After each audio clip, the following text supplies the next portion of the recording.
Hey everybody, this is Agatha and welcome back to another video. So this week I'm changing things up a little bit because I want to talk to you about ways to get creative with your exercise and time with your kids. So I know that you've all heard about the importance of getting time outdoors and the benefits of nature. And so this video, I've set it up in such a way to show you how you can kill 3 birds with 1 stone. So we are going to be tackling spending more quality time with your kids, getting yourself out in nature, and also how to get your exercise on and your kids all at the same time, right?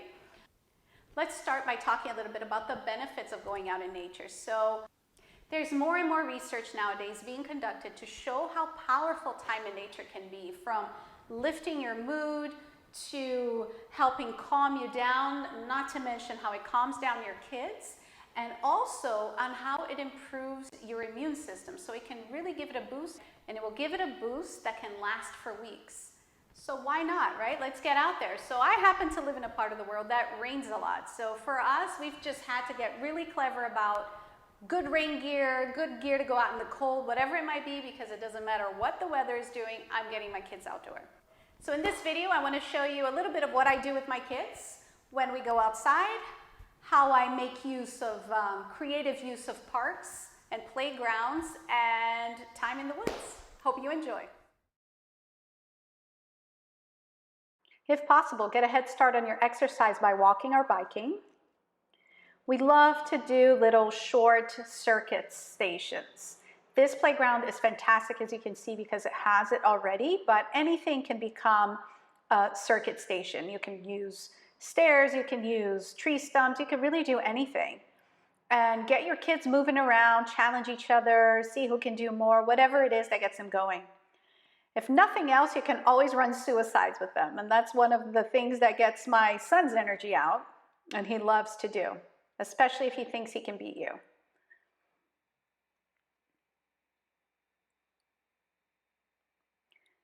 The next thing I really wanted to spend some time on are these monkey bars. There are parts of the body that are only activated through the action of hanging and swinging.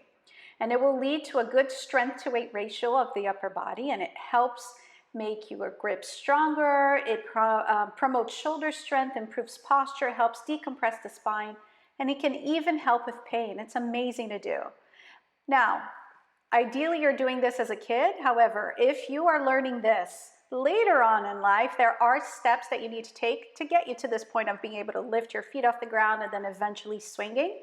So I'm going to link below to a really great resource from Katy Bowman, and she takes you through the one-on-one of hanging and swinging. Be sure to check that out because it's really good. The other thing we really love doing are parcours, especially if we're in the woods. So we just take turns deciding who the leader is, and everybody else has to follow. And we have great fun rolling around, jumping over things, and even the dog joins in and enjoys it. So get creative and let your kids show you what they can do. And of course, bring a healthy snack. You can't leave home without it. Hope you enjoyed it. Links below to lots of different resources. Be sure to check it out. I'll catch you guys next week. Thanks for watching.